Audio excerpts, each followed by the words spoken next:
Hi, everyone. Welcome to today's webinar. I'm Caitlin Smith, your webinar host from Main Street ROI. We're very excited to be having another of our Master Your Marketing series where we bring together leaders in the digital marketing world to bring you great content focused on ways you can grow your business. The series is sponsored by all of our partners, SpyFu, Active Demand, WooRank, Optimizer, and Likeable Local. For today's webinar, we're excited to welcome Mike Roberts again, CEO of SpyFu. He's got some great content focused on what's going on today. The presentation should run about 45 minutes so that we can leave plenty of time at the end for a live Q&A session, but feel free to type any questions that you have in the box along the way, and then we can get to them either right then or at the end of the webinar. As always, today's webinar will be recorded and we'll send out a replay video along with a PDF of the slides to everyone who has signed up. So if you get calls or are pulled away for something else, don't worry, you're not going to miss a thing. With that, I'll turn over the webinar to Mike so he can get started. Thanks a lot, Caitlin. Again, my name is Mike Roberts. I am the founder and CEO of SpyFu. This webinar is recorded, so for people listening in listening to the recording, it's March 26th, and then we're in the midst of the COVID sort of crisis, and in the U.S. we just crossed 50,000 cases. So forgive me if some of the things that I say, it seems like everything that I say these days winds up being wrong or something in the future or whatever. Right now, I'm coming to you hunkered down from my house in my sort of makeshift studio with blankets taped to the walls to deaden the sound. So hopefully that comes across well. We're practicing our social distancing, or I guess physical distancing skills, and refreshing the numbers and hoping things slow down. These are truly unprecedented times, and I've got to say that it's something that we have to do, right? We have to try to effectively save the world by staying away from each other, but it sucks so much how badly this is affecting, devastating potentially small businesses.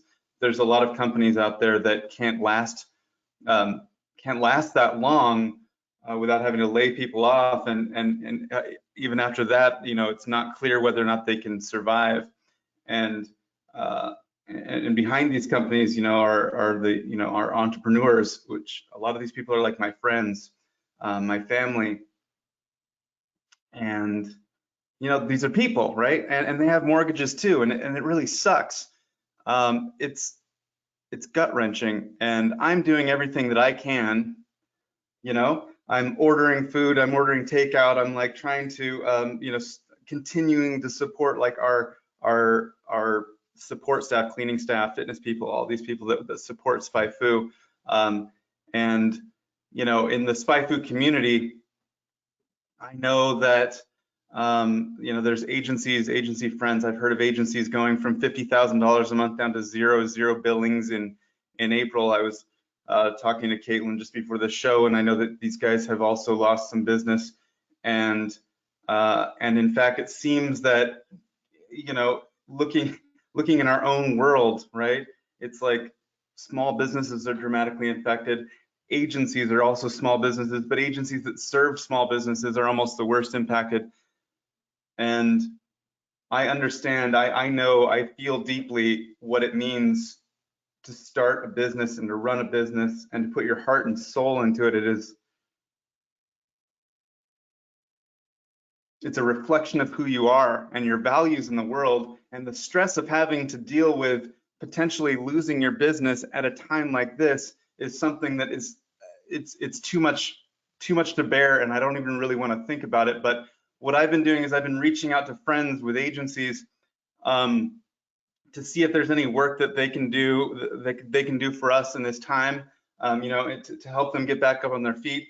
A friend of mine, Tim Ash, you may have seen him speak. He's a international keynote speaker, and he just stopped. He just kind of sold his agency last year, and has been focused on basically building this amazing business around keynote speaking. And I was just thinking about him the other day, and I was like, man, with all the conferences closing down, you know, I wonder how that's working out. I mean, it's probably really bad shape, right? So I reached out to him and I'm like, hey, you know, how's it going, man? You know, we've been talking about doing like an audit. I wonder if it makes sense to do it now. And it turns out that was like exactly what he needed. And so that type of outreach is stuff that we all need to do, but it's something that I've been personally doing. But of course, I can't, you know, pay everyone to do consulting. You know, we have, thanks to our customers who stick around, we're not in this dire situation that a lot of these guys are, but also we don't have infinite money. So I can't just do that for everyone. But if you're on this call and there's something that you can see on SpyFu, you know, look at our site. I'm not sure what all we might need. I don't know what I don't know, but if you can see some opportunity for us to be better, reach out, let me know, and we'll see if we can work together. But again, one thing that we can do and what we have done is we've made SpyFu free for anyone that needs it for as long as you need it, no strings attached, right? So if you want, you can go and look at this article, or there's a video that I made, but the idea is I don't have a special like secret fancy login or sign up page, right? What you do is you just go to SpyFu and you log in, or you hop on our live chat and you say, hey, I heard Mike say that SpyFu is free. You know, can you hook me up with that? I mean, if you guys can afford to pay for SpyFu, $9, $20, great, do it. But as you know, whatever you need for as long as you need it. If you're in this situation where you are struggling because of what's happening, I want you to have it. If SpyFu can help you to come out of this stronger, and I think maybe it can. I'm going to give you a bunch of ways where I hope that we can help you out. By all means. And you know what? Others in the industry are helping out too. And this is great. What's awesome is that these guys are all friends of mine, and I scoured the web and I couldn't find very many others. But I know that there will be more, but these guys they all happen to be my friends. It's kind of amazing. Intellifluence is an influencer marketing platform from my friend Joe Sinkwitz. Joe Sinkwitz, an amazing SEO, and he's got this agency, but he also has this product called Intellifluence. And Digital Marketers has opened up their curriculum platform. And by the way, these guys were the first guys to do it. I didn't see anybody else opening their stuff up before these guys. They did it like a couple of weeks ago. I don't actually know the founder of that company, but I know Justin Rondo, and he's honestly one of my favorite people. Blitzmetrics is run by my friend Dennis Yu, and they also opened up their whole curriculum. And the funny story is that I was posting my video making SpyFu free on Facebook, and like 7 minutes prior, Dennis had just posted that he was doing the same thing. And it's like, these are all my legit friends, and I'm honored that to know them.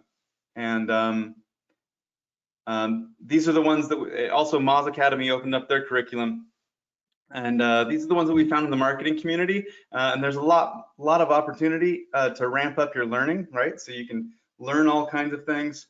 There's a couple of tools. Ours is one of them. If you guys hear about any other offers or anybody else helping out, we're keeping a list, and we're also keeping a list of lists. So let us know, let me know, reach out to me directly at Mr. Spy or at SpyFu, or just email me, Mike at SpyFu, whatever.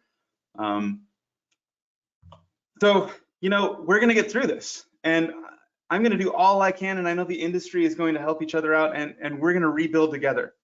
But in light of what's going on, I changed my presentation. I've rewrote my entire presentation. Like we had this thing planned for months.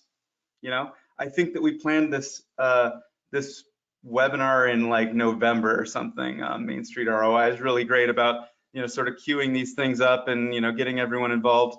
And so we knew what we were going to present a long time ago. And but of course,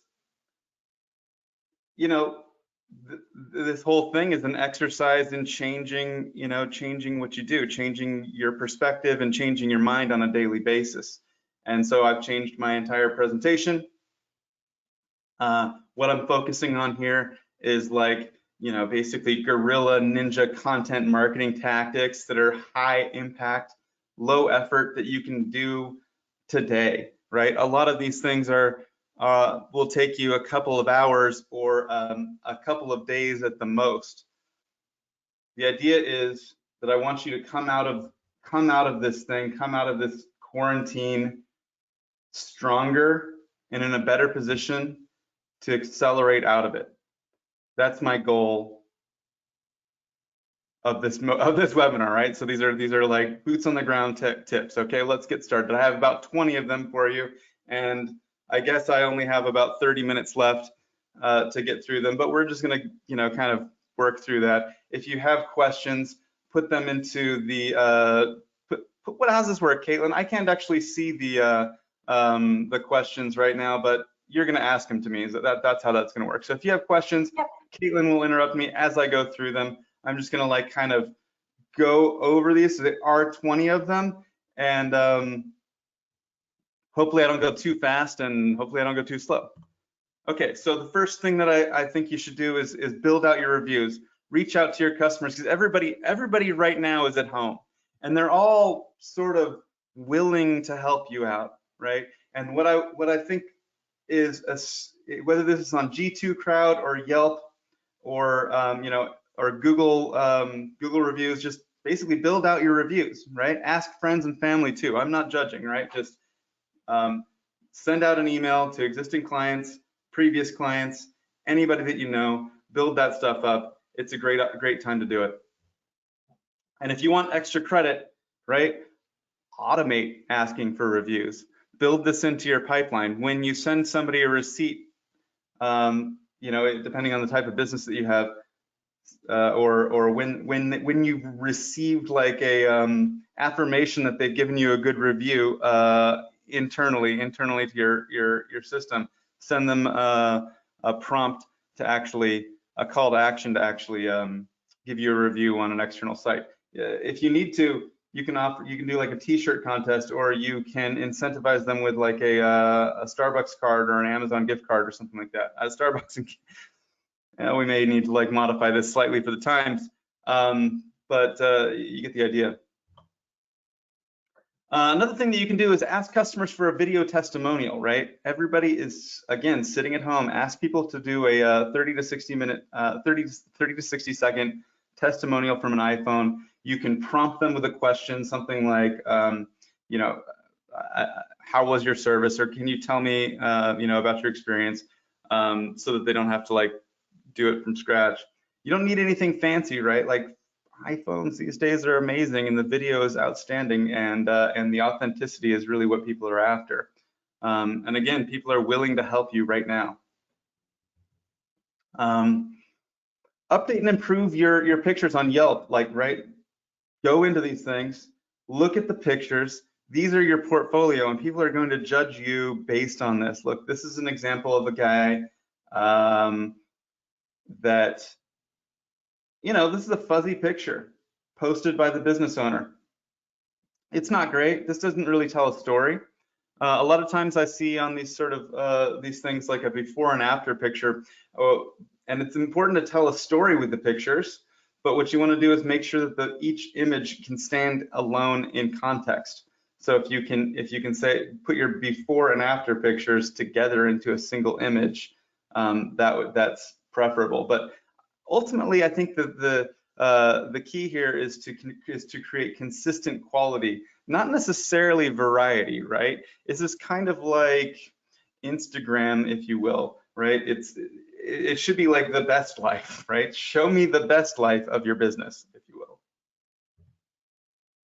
Okay, here's an interesting one. And this kind of comes from a friend of mine. A friend of mine has a dog training business, and I live in Scottsdale, Arizona, and his business services Scottsdale. In fact, probably most of his clients come from Scottsdale, but he actually lives about 20 miles outside of town, because if you have a dog training business, you want to have lots of land for the dogs to run around in, right? But when you search for like dog trainer in Scottsdale, or if you search for dog trainer on Yelp, it doesn't, he doesn't come up anywhere near it because he's 20 miles away. He's in New River, and nobody's actually looking for a dog trainer in New River. And similarly, this is like in San Diego, people service the city of Carlsbad, like HVAC contractors servicing the city of Carlsbad, but their business is located in their physical address, which is typically their home address for businesses like this, is in like Vista. So it's like 20, 30 miles inland. So the idea is make your address where your clients are or where your clients want to be. Obviously, this only applies if your business doesn't require you to be physically there, but this also applies to agencies, right? If your agency is relatively small, based in an area, if you're like an agency where it's like you're literally running it out of your house, you're a micro agency, clients don't visit your office. Make your office like a co-working space, use that physical address. Same thing with all these other businesses. Make your office, make your physical address where you want your clients to come from. Okay, now this is a tricky one. I'm getting more and more controversial as I feel like as I go along here, right? Consider changing the name of your business.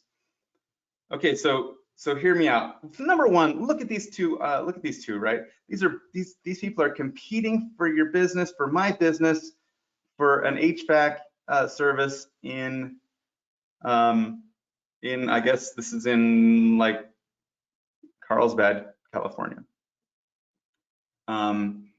Specialized mechanical versus cool air solutions, heating and air conditioning. So the second one is the one that you understand, right? You know that they provide heating and air conditioning. The first one, you don't even know what that is. It's a technical term. So one goal of your business name is to build a differentiated brand, right? You want to have like a brand that people recognize, that you're proud of, that you like to have on a shirt, that's a reflection of who you are and what you want the business to be. It's a cool name, it's cool. The other purpose of the name is to help people find you and describe what you do. In the long run, building a brand can be more valuable and more powerful, right? In the short run, the tactical thing to do is to have a descriptive name, right? You'll get that like immediate business, but maybe you're sacrificing some long-term, I guess glory potentially by having a business that's there's a company that I know called Best Pizza. It's like, yeah, that's awesome. It's also horrible, but it's awesome. So it doesn't have to be like complete and utter change. So you got cool air solutions, heating and air, right? Specialized mechanical might do better changing their name to something more descriptive, but you could also continue to have a brand, and I think that their brand here is actually pretty decent for an air conditioning company, and it's cool air solutions, fine, whatever, it's perfect. I'm going to tell you a story, right? So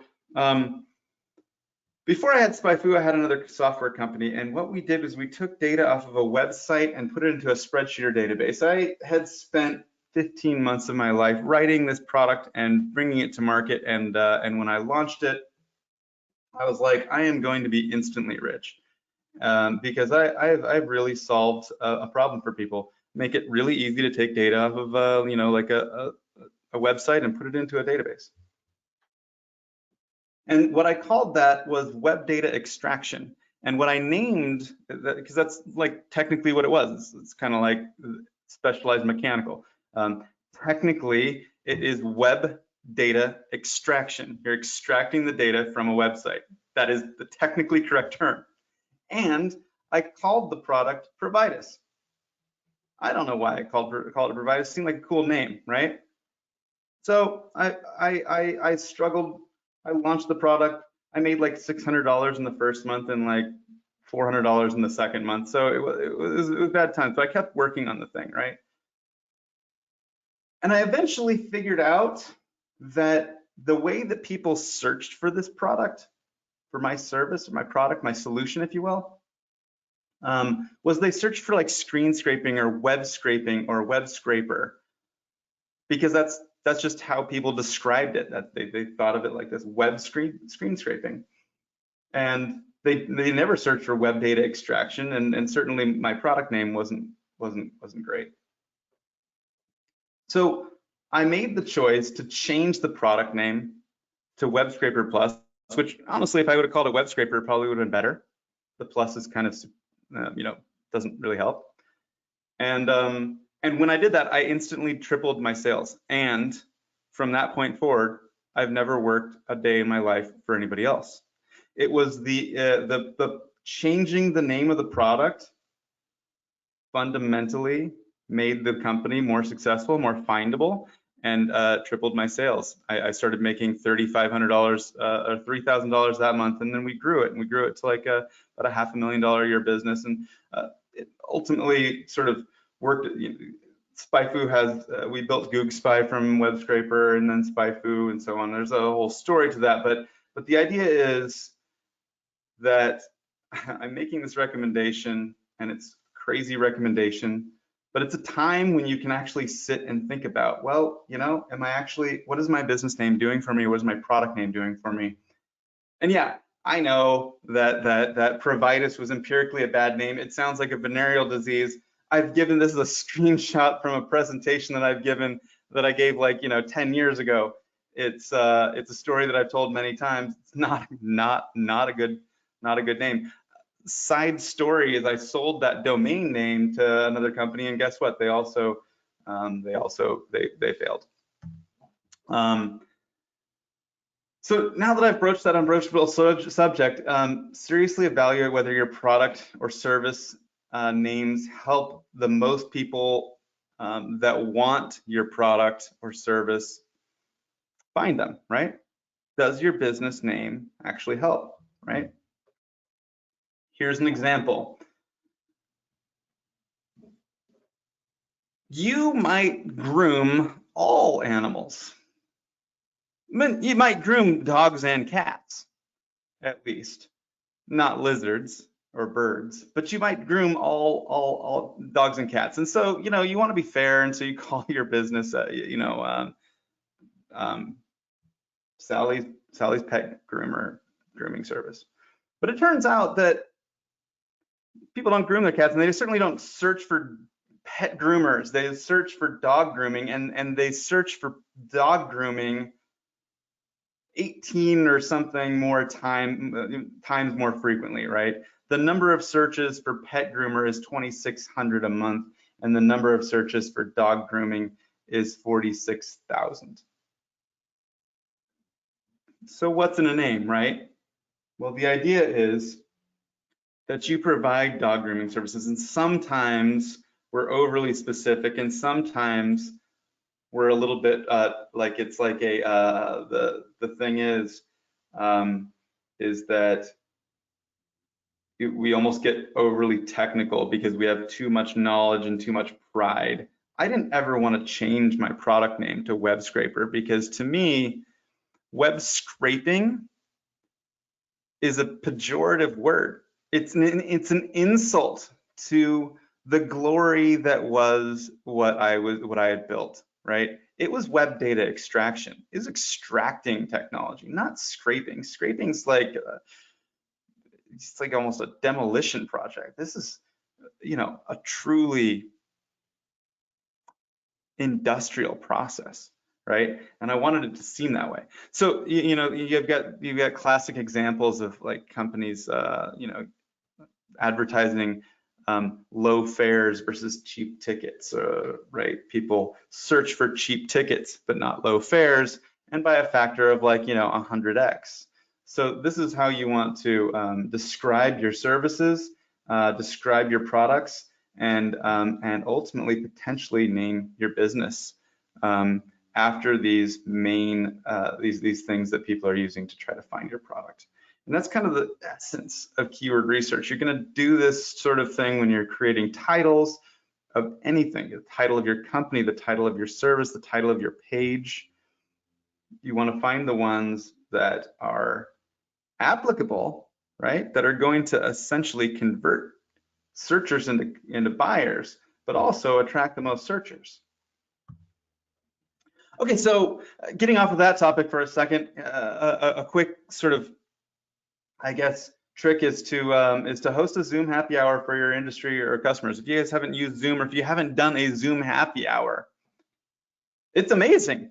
You know what's great about a Zoom happy hour, if you have not done it, is that you don't have to drive anywhere afterwards. You can get completely wasted. And people do, not necessarily completely wasted, but I guess the idea is that it takes all the anxiety away, but also there's a lot of, it's great socialization.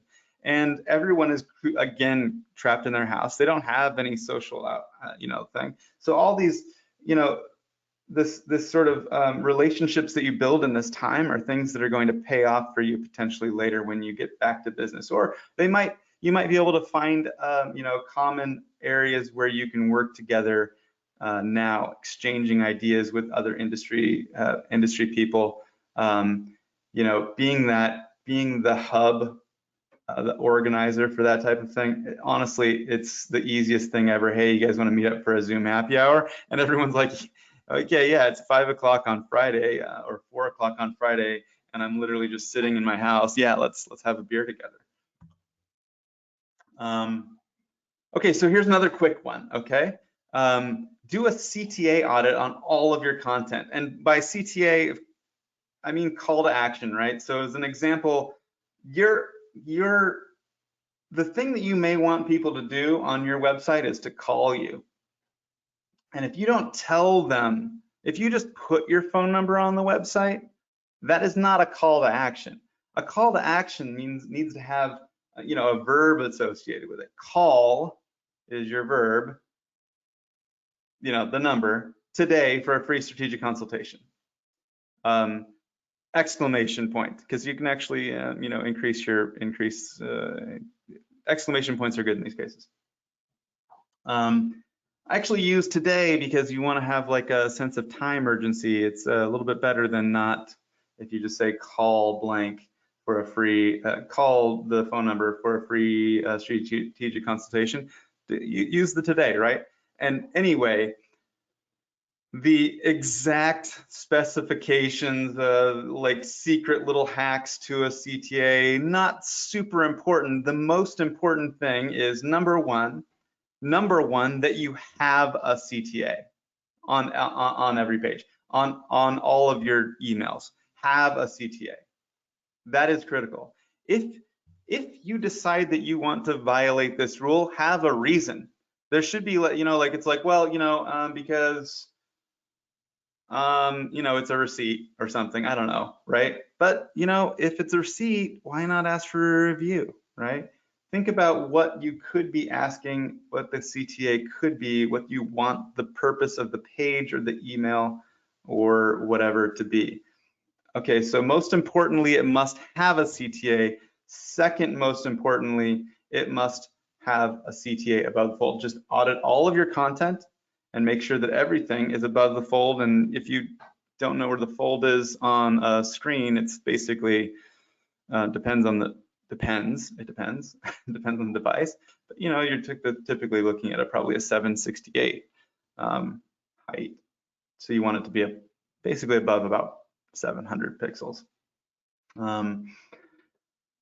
There's Chrome extensions that you can get that will help, that'll show you where those lines are. I don't have one off the top of my head as a recommendation, but that's if you're looking for where the fold is, that'll help. Yeah, so basically just look through and make sure that you've got CTAs everywhere. Okay, when's the last time you logged into Google Search Console? I want you to make sure that you go in and resolve all your Google Search Console issues. Google Search Console is just going to tell you, like, you've got some things that are not particularly mobile friendly, or you've got some broken links, that type of thing. It's a checklist of stuff that Google is asking you to fix in order to rank higher. So just solve those problems, and If that's not your thing, you can skip it, or you can like have somebody else do it for you or whatever. You know, there's definitely SEOs that are in need of some work right now.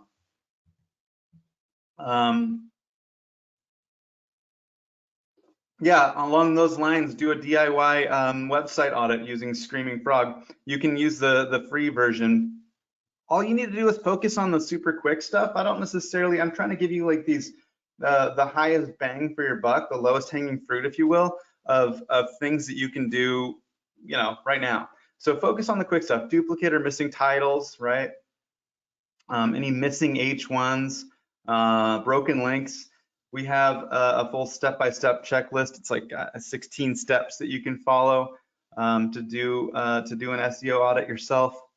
You know, obviously there's people out there. I've heard that Alan Bleiweiss, who does great SEO audits, is looking for new customers.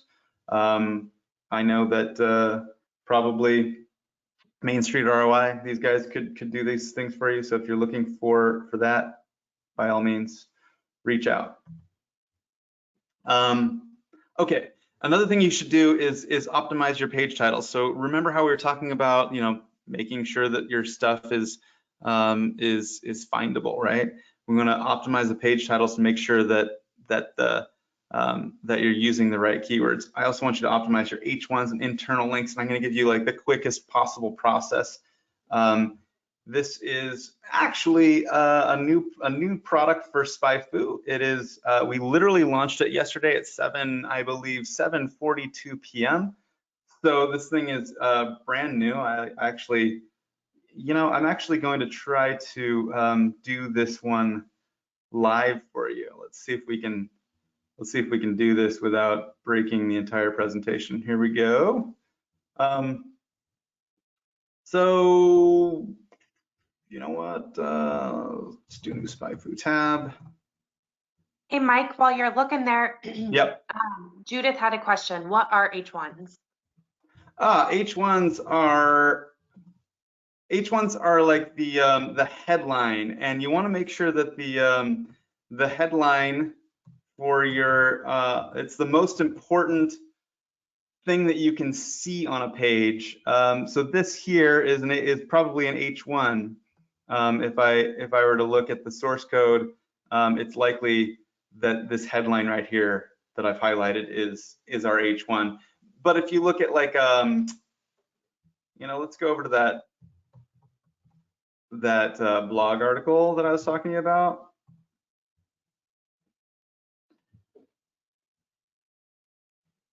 So here, when we go into this article, this is going to be our H1. The title is actually this thing that's up in here. So these happen to be the same thing, this title and this H1, but if you're missing an H1, you're kind of missing out on a lot of opportunity. Google highly values H1s and H2s, but H1s are most important. Typically, you only want to have one H1 on the page, and it's arguable whether or not the title or the H1 is more valuable to your SEO. Okay, so let's see. So what I want you to do is look at the top pages tab. This is actually, given that we launched this thing yesterday, it's actually relatively buried. We wanted to make sure that when we launch things, we sometimes roll them out in a way that that's relatively invisible to customers, so that we get a relatively small amount of traffic on it.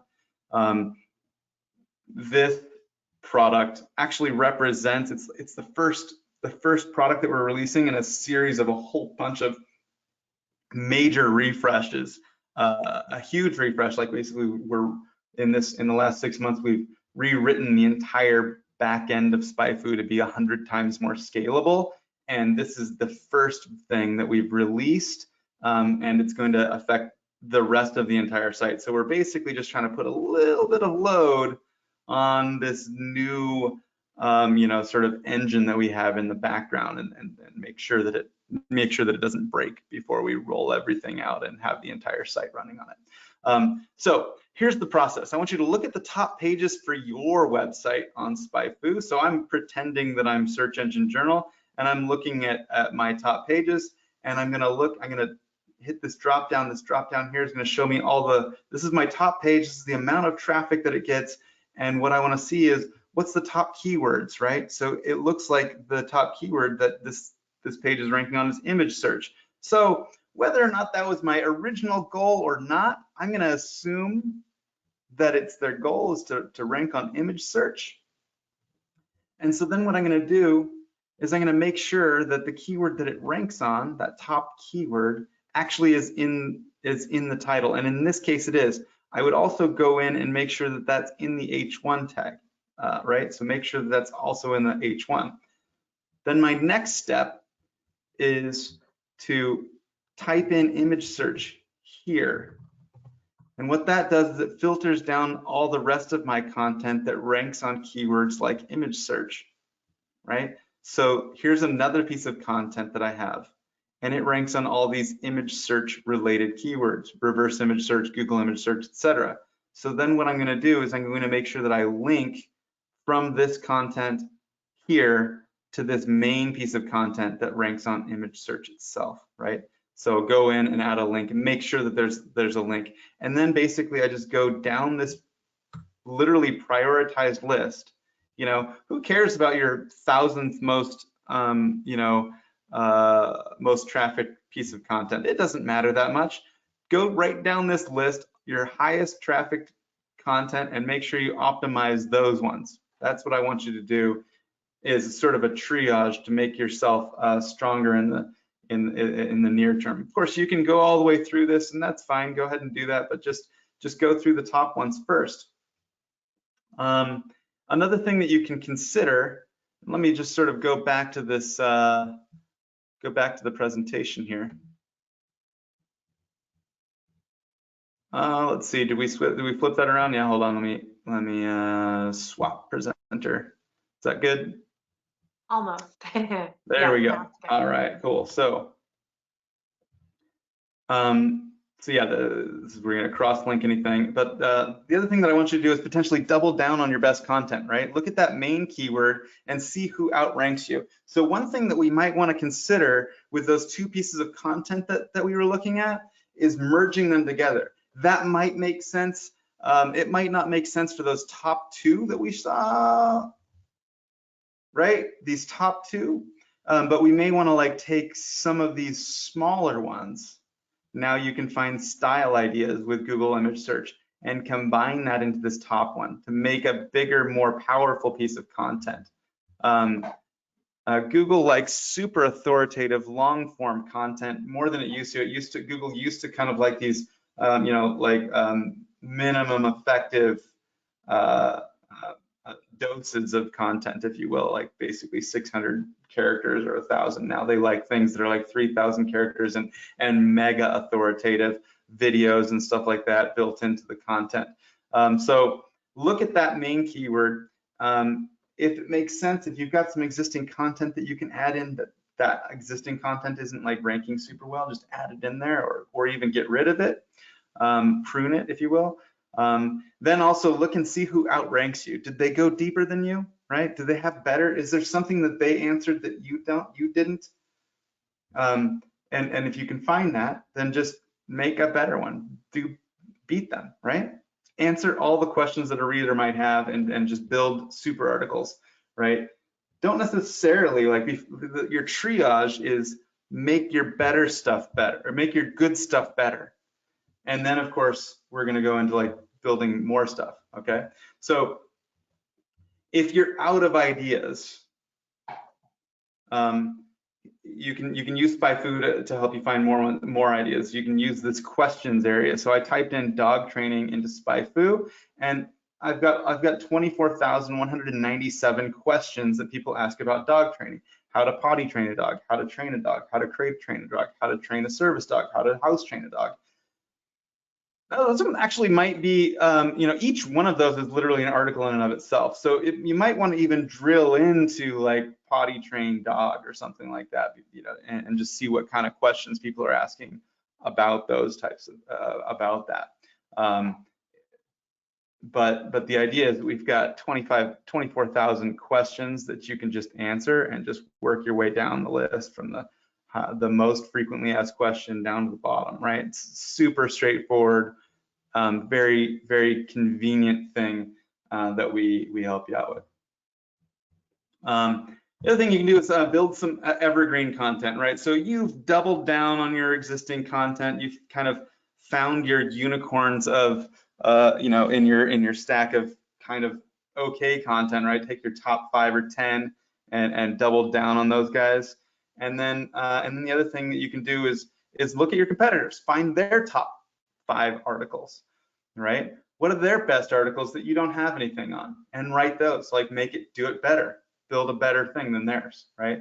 But the key is they may have hundreds of articles. Look, I mean, Search Engine Journal has 8,500 articles. You know, there's no way that, what am I going to just guess? No, you want to look in here and see which ones get the most traffic, figure out what they're ranking on, are those keywords that you want to rank on, and then build some content that beats their content. You know, or again, just start answering questions. You know, if you don't know exactly what to do, you know, just start answering questions. It's just start typing down the answer to the questions, or better yet, you don't have to answer the questions. Just all you have to do is find the questions. Do expert interviews, right? Reach out to people. Everyone's sitting at home. Do expert interviews via email, Slack, Skype, Zoom, right? Ask them questions and publish the content. I actually highly recommend using Zoom or Slack, right? Use these things to your advantage, because video content is great. You can take that video content that you would get from Zoom and use a translation service for like $1 for like what are they? They're dirt cheap. Like, I think these things are like $1 a minute. So if you got like no, they're not even $1 a minute. They're less than that. But anyway, the idea is that you can have your video with somebody transcribed, and then you can reuse that exact content for a blog post. But you can have a blog post with a video, and that's always just, you know, better. Anyway, everyone's on Zoom right now. Just create these expert interviews. It's gonna be the gift that keeps on giving. Okay, so then you can take all this stuff that you created, the testimonials, the articles, the interviews, even the reviews, the CTAs, you know, and build them into an email drip campaign, right? Build out a campaign. Somebody signs up, you know, for your leads, becomes a lead, and you just automatically send out an email to them every, you know, 2 or 3 a week or whatever, that, you know, just gives them some information, shows them some interviews, talks about your reviews, the CTA, the testimonials, so on. Just build up, take all this stuff and put it into an email drip campaign, and that's going to be a gift that keeps on giving for you as well. Okay, this is a big one. I get it. Write the book that you've always wanted to write. You've got time. You've got isolation. You've got like motivation, right?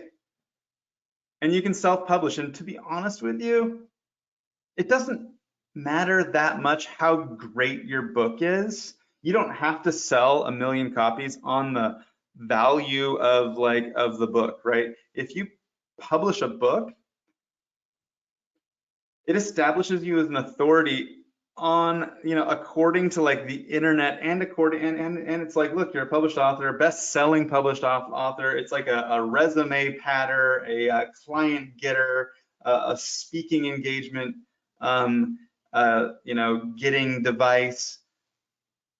It's not that, like, the majority of people, it's cool if you can be an influencer and actually produce a really great book, but if you produce a book with a good title and a good cover, that's like half of the battle, right?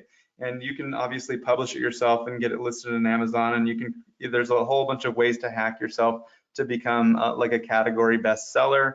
One way is to make your book cost almost nothing and promote it to like an audience, or work together with other people to help you promote it to an audience.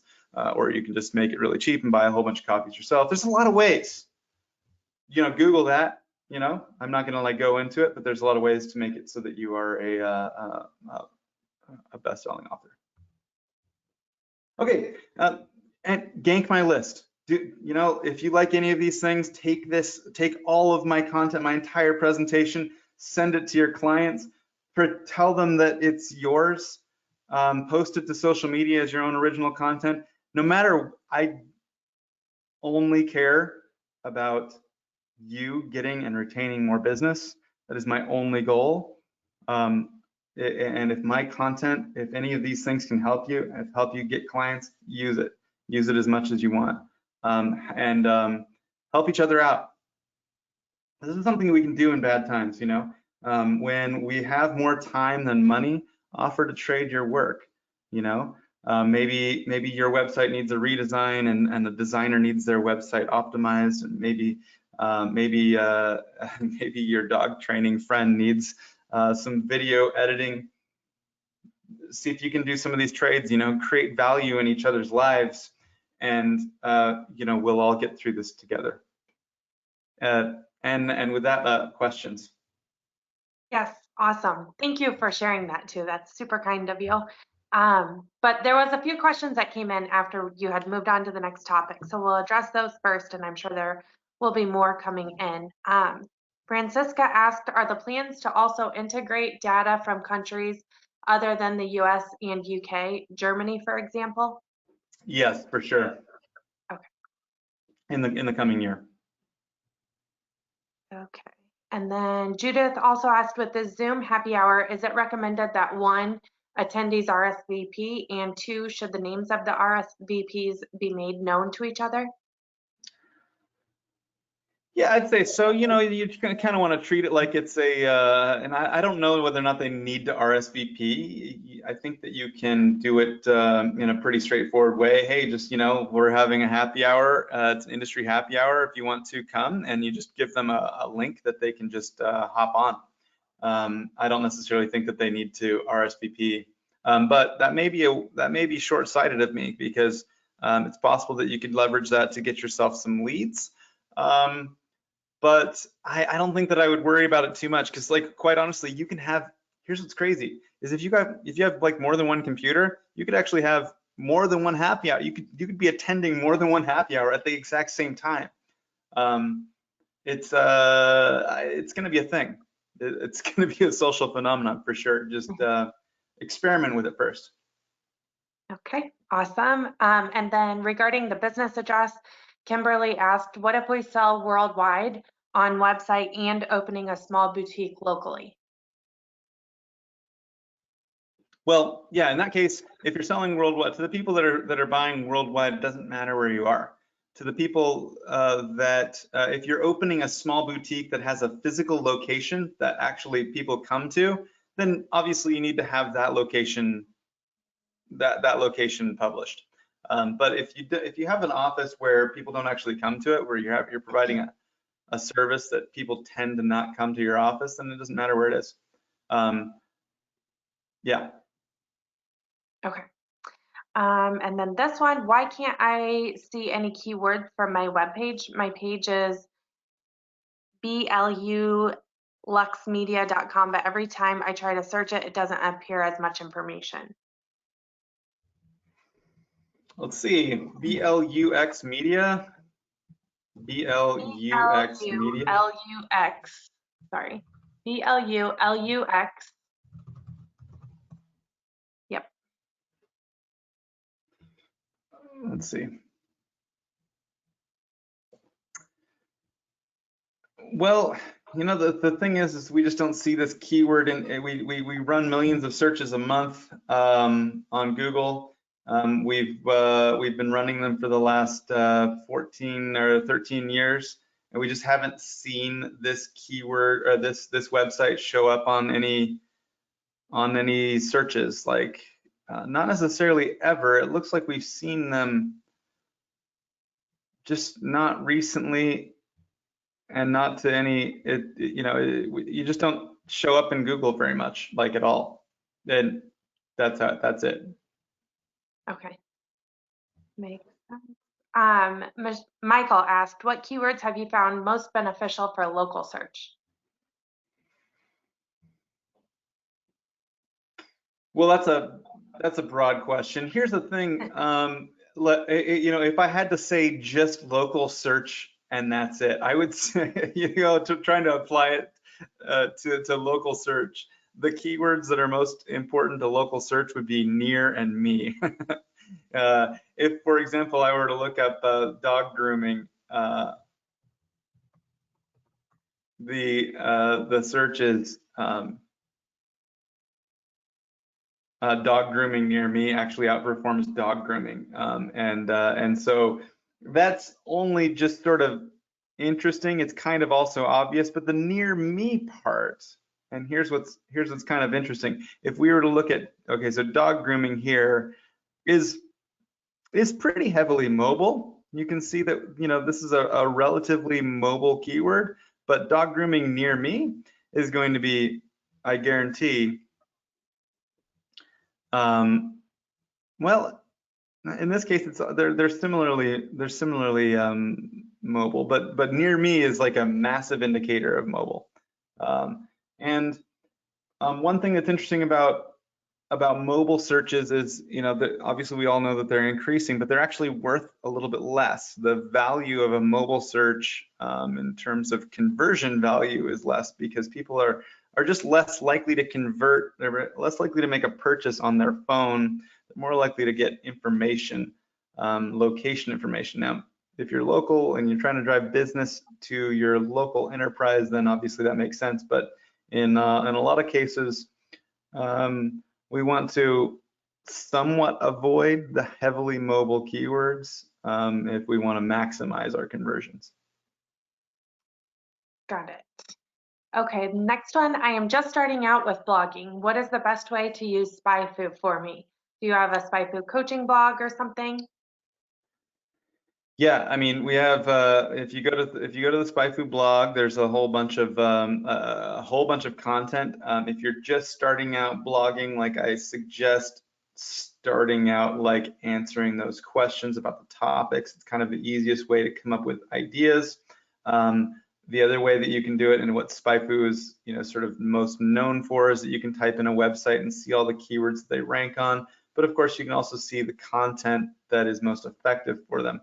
So, there's a lot of ways to go about it. I kind of think that if you're just getting started, start with the keyword research part and make sure that you're focusing on the keywords that are going to get the right amount of searches.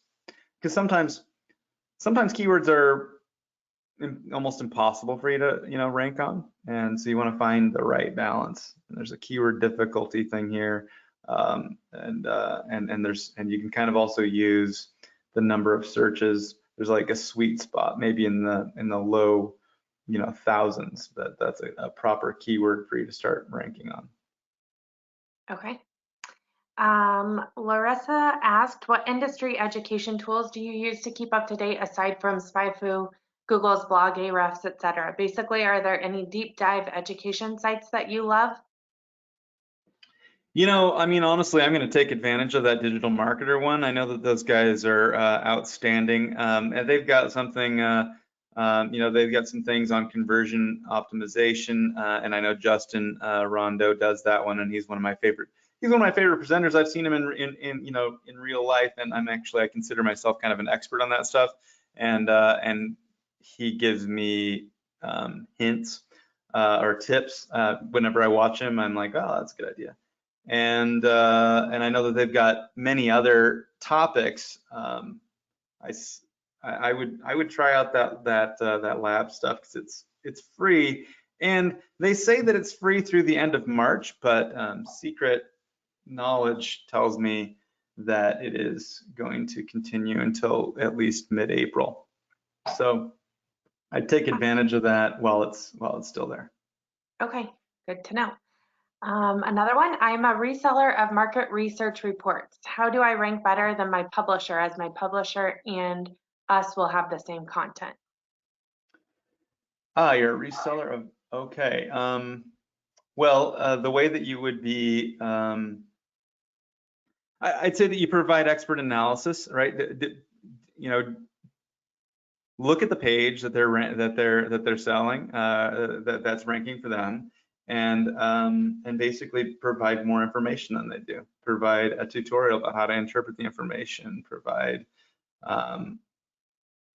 answer the questions that people are going to have as they're I think you can just do a better job of than they are. Granted, they're going to start out with this like authority bump that you're not going to have, but it's totally possible to outrank somebody on their own product. Absolutely, it's done all the time. Okay. Rissa said, I'm a new SpyFu user. Is there a way to show clients where they rank among their competitors using SpyFu? Yeah, totally. If you go, let's see, I'm trying to find my mouse. Okay, here we go. So yeah, you can type in a website. Let's go with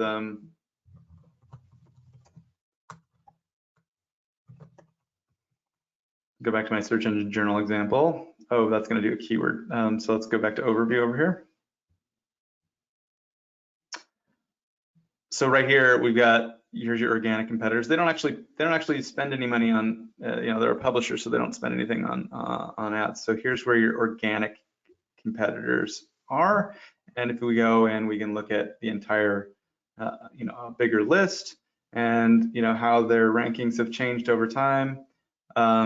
You can do the same thing on the paid side. Another way that people like to look at this is with SpyFu Combat.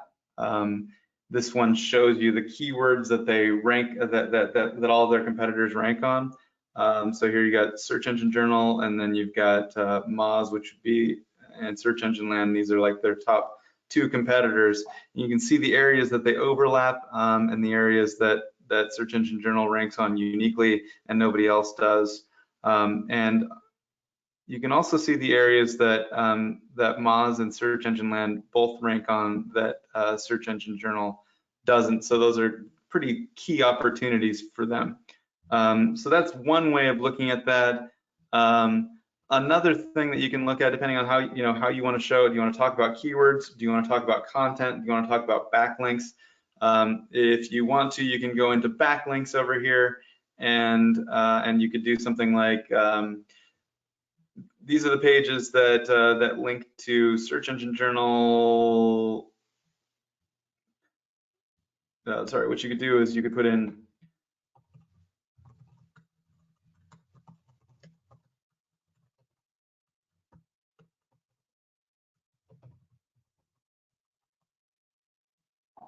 so we could look at websites that link to, these are backlinks that pages that are linking to Search Engine Land, but not Search Engine Journal. And we could say they also link to like Moz. So they link to Moz and Search Engine Land, but not Search Engine Journal. So these are like a curated list of backlinks that they would be more likely to be able to get because both of their competitors are linked to and they're not. So that's kind of, or you could put in as many of these, competitors as you would want to. And so that there's a variety of ways that you can use SpyFu to sort of tell customers, hey, these are things that you need to do. These are opportunities for you, and you can use keywords or content or links. There's a bunch of ways to do it. Okay, very cool. Just time for one more question from Robert. What's the best way, steps involved, to find total addressable market size? For example, I'd like to know all the clicks on a topic. And then he writes, for example, how many people in the US are searching for info on reverse mortgages? Sure. So that's a keyword research thing. So we would just go over here and type in reverse mortgages.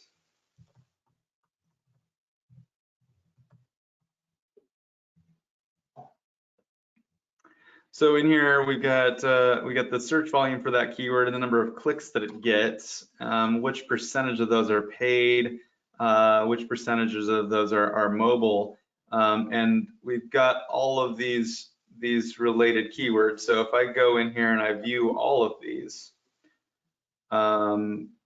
it's going to give me the total volume. So 940,000 searches is the sum of all of these. Now, the other thing that we can do is group these, because right now we're looking at all these keywords that have reverse mortgage in it. We could group these things into sort of topic clusters. When we click on groups, we could say, well, let's look at reverse mortgage calculator, right? So here's this reverse mortgage calculator topic, and this is going to show us the if I click on this, it'll show me all those, and the total volume is 52,000 searches. So you can kind of drill in as deep as you want here. If I want to look at reverse mortgage rates, I could say jumbo reverse mortgage rates, so you got this way to like look at the top level for the addressable market and then drill in to each of the groups, and that's how you do it. Okay, awesome. Thank you for that. And then one of our listeners said, this is not a question, but a genuine thank you for understanding the pains of small time guys and giving access for free. Appreciate it very much. Yeah, look, man, anything that we can do to help, and if there's anything that you think that we can do, from the bottom of my heart, I sincerely want to make sure that you guys are successful. Our customers and our industry have been part of my life for the last 15 years, and I really appreciate our audience, our customers, our community, and anything that we can do to help in this time, we'll do. Awesome. Okay, well, awesome. Thank you so much for being so generous of your time today, but also with your product. You always give us great information. As a reminder, we will be sending out the replay video and PDF of the slides, so look out for that. And then maybe one day we can work on doing that content webinar too. Awesome. All right. Thank you, Mike. Thank you, everyone, for attending. Thanks a lot. Have a good one. Stay safe. You too.